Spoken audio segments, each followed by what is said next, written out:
नमस्कार। पीएमसी हिंदी की कबीर श्रृंखला में आपका स्वागत है।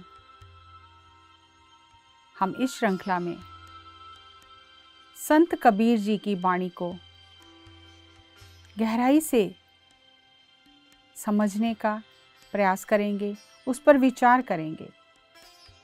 जब भी कोई संत धरती पर आते हैं, वो अपने जीवन से, अपने उपदेशों से, अपनी वाणी से हमें जीवन जीने के सूत्र देते हैं, जो हम बार बार भूल जाते हैं। लेकिन उनकी वाणी हमें वो याद कराती है कि हमें जीवन जीना कैसे है। आइए सबसे पहले जानें, संत किसे कहते हैं। संत वो है जो सदा संतुष्ट है। संत वो है जिसका मन वच कर्म एक ही दिशा में कार्य करता है। जो वो सोचता है वही वाणी में प्रदर्शित होता है, और जो उसकी वाणी से, मुख से बाहर आता है, वही उसके कर्मों में दिखाई देता है। इसीलिए उसे संत कहा जाता है। संत कबीर, कबीर शब्द फारसी का शब्द है जिसका अर्थ है महान। महान संत कबीर, जिनके जीवन के पहलुओं पर, जिनकी दी शिक्षाओं पर हम विचार करेंगे। संत कबीर जिन्होंने कोई पढ़ाई नहीं की, विद्यालय नहीं गए, लेकिन उनकी जो वाणी है उसमें उन्होंने कई भाषाओं का इस्तेमाल किया है। उनके ग्रंथ हैं, बीजक ग्रंथ है, कबीर वाणी है। लेकिन सबसे प्रामाणिक जो संत कबीर जी की वाणी है वो श्री गुरु ग्रंथ साहब में दर्ज है। श्री गुरु अर्जन देव जी ने 15 भगत सूफी संत जो हुए हैं, सूरदास, कबीरदास, फरीद, धन्ना, पीपा, सैन नाई, सबकी वाणी को श्री गुरु ग्रंथ साहब में अंकित करके प्रमाणिकता दी और गुरु का दर्जा दिया।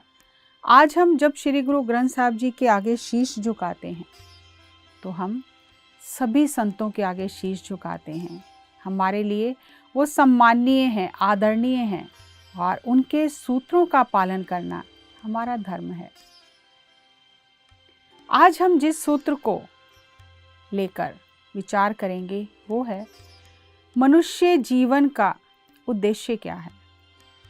मनुष्य इस धरती पर जन्म लेता ही क्यों है? क्या करने आते हैं इस धरती पर? क्या खाने पीने सोने आते हैं, या हमारे जीवन का कोई और भी मकसद है? हम भूल जाते हैं हम क्यों आए हैं। हम आकर यहाँ धरती पर एक माया की नींद सो जाते हैं, और इस नींद से जगाने के लिए ही सत पुरुषों का अवतरण होता है। क्योंकि जो व्यक्ति नींद में सो रहा है, सोया हुआ दूसरा व्यक्ति उसे नहीं जगा सकता। सोए हुए व्यक्ति को जगाने के लिए एक जागृत पुरुष चाहिए। जागा हुआ ही सोए हुए को जगा सकता है। और हम माया की इतनी गहरी नींद में सोए हैं कि हमें जगाने के लिए सत्पुरुष, संत, गुरु, अवतार धरती पर आते हैं। हम उनकी साखियां सुनते हैं। ये साखी क्या है? साखी का जो अर्थ है वो बहुत ही गहरा है। साखी का अर्थ ये नहीं है कि हमने एक कहानी सुन ली और बात खत्म हो गई। नहीं, उस साखी में सूत्र छिपे हैं, और वो जो उन्होंने हमें उपदेश दिया है अपने शब्दों के माध्यम से, अपनी वाणी के माध्यम से, वो उन्होंने स्वयं जीकर दिखाया है। ऐसे ही उपदेश नहीं दिया, उस पर स्वयं आचरण करके हमें दिखाया है कि मनुष्य को कैसे रहना चाहिए। और वो जो उनके जीवन में हमने उन चीज़ों को देखा है, उन घटनाओं को देखा है, वो उनकी गवाही भरती हैं। साखी, साक्षी, वो साक्षी हैं उनके जीवन के, इसीलिए हम उसे साखी कहते हैं। तो आइए हम आज श्री गुरु ग्रंथ साहब जी की वाणी से कबीर जी का एक शब्द सुनते हैं, और उसके साथ आंखें बंद करके ध्यान करते हैं। उस शब्द के बोल हैं, भजो गोबिंद भूल मत जाओ, मानस जन्म का एही लाहो। भई परापत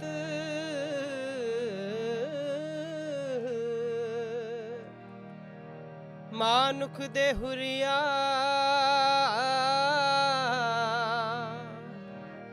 गोबिंद मिलन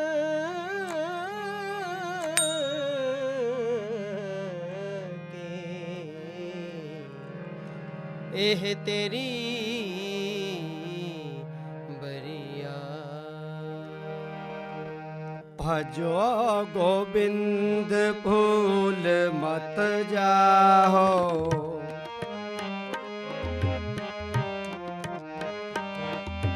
भजो गोबिंद भूल मत जाओ, मानस जन्म का एही लाओ, मानस जन्म का एही लाओ। भजो गोबिंद भूल मत जाओ, भजो गोबिंद भूल मत जाओ, मानस जन्म का एही लाओ, मानस जन्म का एही लाओ।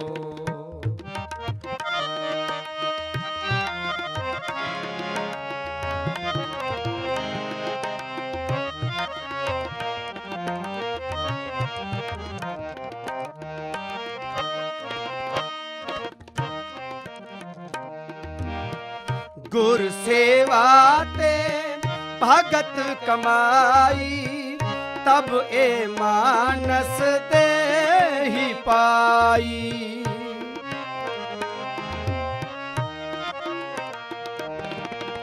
इस देही को सिमरै देव, सो देही भज हर की से, सो देही भज हर की से, सो देही भज हर की सेव। भजो गोबिंद भूल मत जाओ, भजो गोबिंद भूल मत जाओ, मानस जन्म का एही लाहो, मानस जन्म का एही लाहो।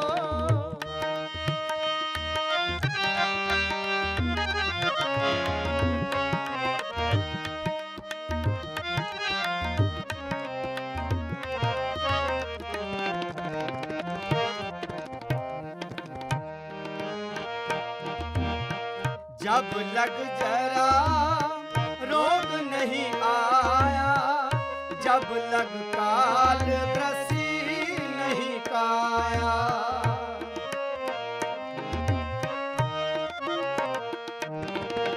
जब लग विकल भई नहीं वानी, भज ले रे मन सारंग पानी, भज ले रे मन सारंग पानी, भज ले रे मन सारंग पानी।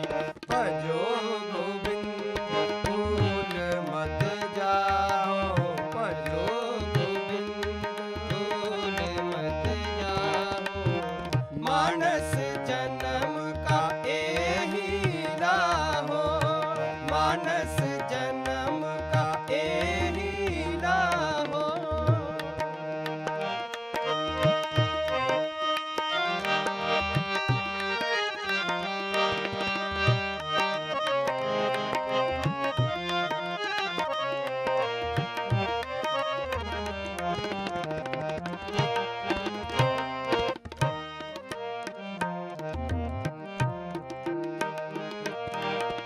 अब न भजस भजस कब भाई, आवे अंत न भजे आ जाई।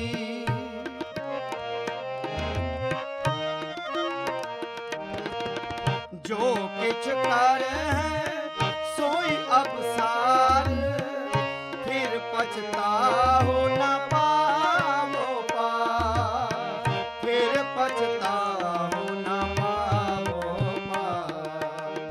फिर पछताओ न पाओ पार। भजो गोविंद भूल मत जाओ।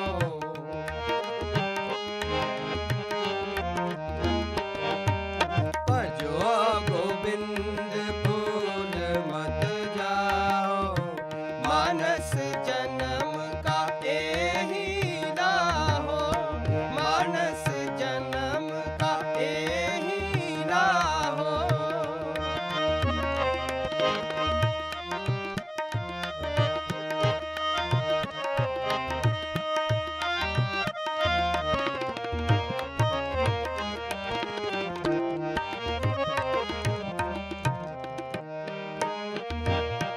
सो सेवक जो लाया सेव। तिन्ही पाए निरंजन देव।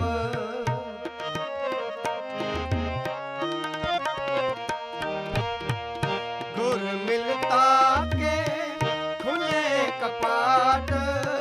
बहुर न आवे जोनी बाट। बहुर न आवे जोनी बाट। बहुर न आवे जोनी बाट। भजो गोविंद भूल मत जाओ।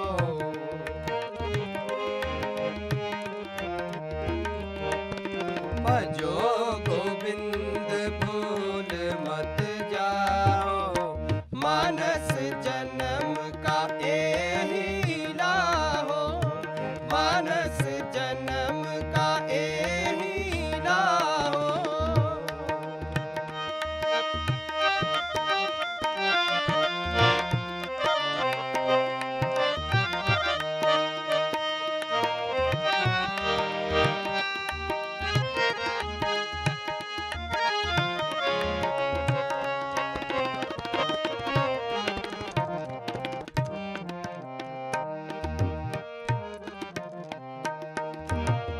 इही तेरा अवसर।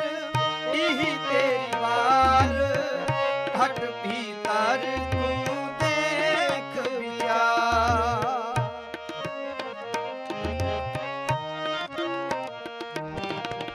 कहत कबीर जीत कहार। बहु विध कहो पुकार पुकार। बहु विध कहो पुकार पुकार। बहु विध कहो पुकार पुकार। भजो गोविंद भूल मत जाओ।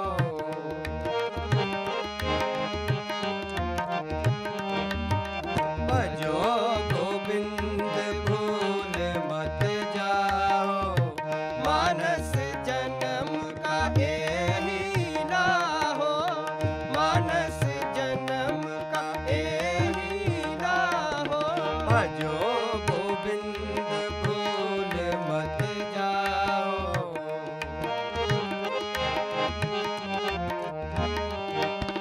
भजो गोविंद भूल मत जाओ। मानस जन्म का एही राहो। मानस जन्म का एही राहो। मानस जन्म का एही राहो। मानस जन्म का एही राहो। अभी हमने जो शब्द सुना उसमें कबीर जी ने कहा कि हे मनुष्य, उस गोविंद को याद रख, भूलना नहीं है, भूल मत जाओ। मानस जन्म का यही लाहो। बहुत ही सरल भाषा में बताया गया है जिसे हम आराम से समझ सकते हैं कि मनुष्य जीवन जीने का यही एक मकसद है कि यहाँ आकर उस ईश्वर को याद रखें। ये गोविंद क्या है? गोविंद का अर्थ क्या है? गोविंद का अर्थ केवल कृष्ण भगवान के नाम से संबंधित नहीं है। गोविंद, गो धरती, गोविंद उस धरती की पालना करने वाला। गो का अर्थ इंद्रियां भी है, इंद्रियों की पालना करने वाला गोविंद है। अब इस शरीर में इंद्रियों की पालना कौन कर रहा है? इस शरीर में इंद्रियों की पालना आत्मा कर रही है। तो आत्मा को ही गोविंद कहा गया है कि उस आत्मा का भजन कर। याद रख उस आत्मा को, कोई माला लेकर भजन नहीं करना। और इसमें उन्होंने बताया कि जब तक शरीर कमज़ोर नहीं होता, वाणी कमज़ोर नहीं होती, जब तक कानों में सही से सुनाई दे रहा है, तब तक उसे याद कर ले। बुढ़ापे में क्या याद करना है? जवानी में ही याद करना है, बचपन में ही याद करना है। और इस शरीर को धारण करने के लिए देवी देवता भी तरसते हैं। और इस शरीर को धारण करने के लिए हमने बहुत सेवा की है, बहुत साधना की है। इसीलिए उन्होंने कहा, गुर सेवा ते भगत कमाई, तब ए मानस देही पाई। इस देही को सिमरे देव, देवता भी इस देही को पाने के लिए तरसते हैं। सा देही भज हर की सेव। अब तुझे ये देही मिली है तो सेवा कर, सिमरन कर, उसे याद रख। इस बात को याद रख कि मैं एक सर्वशक्तिमान आत्मा हूं। और फिर कहते हैं कि ये अवसर है। मनुष्य जीवन एक सीढ़ी है जिससे नीचे भी गिर सकते हैं, ऊपर भी उठ सकते हैं। तो कबीर दास जी कहते हैं कि यही तेरा अवसर, यही तेरी बार, यही मौका है, यही इस बार तुझे चांस मिला है। और अपने मन में इस बात को विचार करके देख कि मुझे करना क्या है। और फिर कहते हैं, कहत कबीर जीत के हार। और यहाँ उन्होंने हमारी इच्छा पर छोड़ दिया कि मैंने तो समझा दिया है, अब जीतना है तुम्हें या हारना है, खुद इसका फैसला करो। कोई हमारे ऊपर इस बात को थोपा नहीं गया कि ऐसा ही करो। कितना अद्भुत है। लेकिन हम याद रखें कैसे? हमें ये तो समझ में आ गया कि उसे याद करना है, भूलना नहीं है। हम याद रखें कैसे? यहाँ पर एक बहुत ही गहरा सूत्र है। अगर हम सिर्फ व्याकरण के हिसाब से जाएंगे तो हमें कुछ भी समझ नहीं आएगा। हम सिर्फ शाब्दिक अर्थों में उलझ कर रह जाएंगे। वो सूत्र हमारे समझ में नहीं आएंगे कि कैसे याद रखना है। याद हम उसे रखते हैं जिसे हम अपना लेते हैं, जिसे हम अपना मान लेते हैं। इसीलिए कहा गया कि अपना गुरु ध्याए, अपने गुरु का ध्यान कर। ये अपना गुरु कौन है? अगर मैं सिख धर्म से हूँ तो मेरा गुरु कौन है? मेरा अपना गुरु कौन है? यहाँ पर उन्होंने बहुत ही पर्सनलाइज्ड कर दिया कि अपना गुरु। गुरु कौन है मेरा अपना? मेरी सांसें ही मेरा गुरु है। और मुझे अपने गुरु का ध्यान करना है, यानी मुझे अपनी सांसों के साथ एक होकर रहना है। वही मेरा अपना गुरु है। ये गुरु, ये सांसें ही मेरा गुरु है। अब ये सांसें मेरी अपनी हैं, इसीलिए कहा गया अपना गुरु ध्याए। अगर हम किसी बाहर गुरु को मानते हैं तो वो अलग है, हम अलग हैं। हम कितना भी याद करें, वो हमें अपना कितना भी माने, लेकिन फिर भी भूल जाते हैं। लेकिन जब हम अपना गुरु अपनी सांसों के साथ जुड़ते हैं तो हमें याद ही रहता है। धीरे धीरे वो हमारा अभ्यास बन जाता है, अपना गुरु ध्यान। तो यहाँ कबीर जी कह रहे हैं कि इस गुरु के साथ जुड़कर आप जीवन का लक्ष्य पहचान जाओगे कि ये मनुष्य जन्म क्यों मिला है, किसके लिए मिला है। और जब गुरु के साथ एक हो जाएंगे तो उस मकसद को पा जाएंगे। तो कबीर जी बताते हैं कि ये जो मनुष्य शरीर है ये एक गांव है। और वो गुरबानी में कहते हैं, बाबा अब ना बसो ये गांव, घड़ी घड़ी का लेखा मांगे, कायत चेतु नाओ। कि हर एक घड़ी घड़ी का, पल पल का हिसाब होता है। अब इस गांव में मैं दोबारा नहीं आऊँगा। इसलिए वो बार बार याद कराते हैं कि अब जब इस गांव में आ ही गए हैं, ये गांव क्या है? ये शरीर रूपी गांव में आत्मा मालिक है इसकी। और इस गांव में 5 किसान हैं जो काम कर रहे हैं। काम, क्रोध, लोभ, मोह, अहंकार, ये 5 मन की सेना है जिससे इस शरीर रूपी खेत में हम बीज डाल रहे हैं। अब इन किसानों ने आत्मा से मार्गदर्शन लेना बंद कर दिया और मन के मार्गदर्शन में चलने लगे, क्योंकि मन क्या है? माया है। बाहर संसार ने खींच लिया, विचार आ गए, मन बन गया, मेरा तेरा सब सीख लिया, अच्छा बुरा अपना पराया सब सीख लिया, और मन के हिसाब से, इन विकारों के हिसाब से, ये जो सेना है मन की, इसके हिसाब से चलना शुरू किया। आत्मा से मार्गदर्शन लेना बंद कर दिया और आत्मा के ऊपर पर्दा पड़ गया। और ये किसान उसमें जो बीज डालते रहे, अब जब वो फल लगने का समय आ गया तो जो बीज डाले हैं वही फल खाने पड़ेंगे। अब बीज किस चीज़ के डाले हैं? शुभ कर्मों के बीज तो डाले नहीं, तो अब हमें जो डाले हैं बीज वही खाना पड़ेगा। तो आत्मा जब शरीर को छोड़कर जाती है और अपना ही जो करके आई है धरती पर, उसे वो चित्र दिखाया जाता है, तो ये पांचों किसान भाग जाते हैं। अब जो किया है उसके लिए आत्मा को बार बार भोगने के लिए धरती पर जन्म लेना पड़ता है। जब तक धरती पर आकर सभी कर्मों को संतुलित नहीं कर लेती, अपने जीवन के मकसद को नहीं पहचान लेती, स्वयं को नहीं पहचान लेती, इस शरीर में रहते हुए इस सत्य को नहीं पहचान लेती कि मैं एक सर्वशक्तिमान आत्मा हूँ, मैं परमात्मा हूँ, जब तक अपने परमात्म स्वरूप को नहीं पहचान लेती, तब तक बार बार धरती पर आना पड़ता है। इसीलिए बार बार संत हमें ये याद कराते हैं, जैसे कबीर जी ने कहा, हर का नाम न जपस गवारा, क्या सोचे बारंबारा। गवार कहा, क्या सोच रहा है बार बार? हे मूर्ख, क्या कर रहा है? पढ़ रहा है, गा रहा है, सुन रहा है, लेकिन अंदर तो कुछ नहीं जा रहा। अंदर क्यों नहीं जा रहा?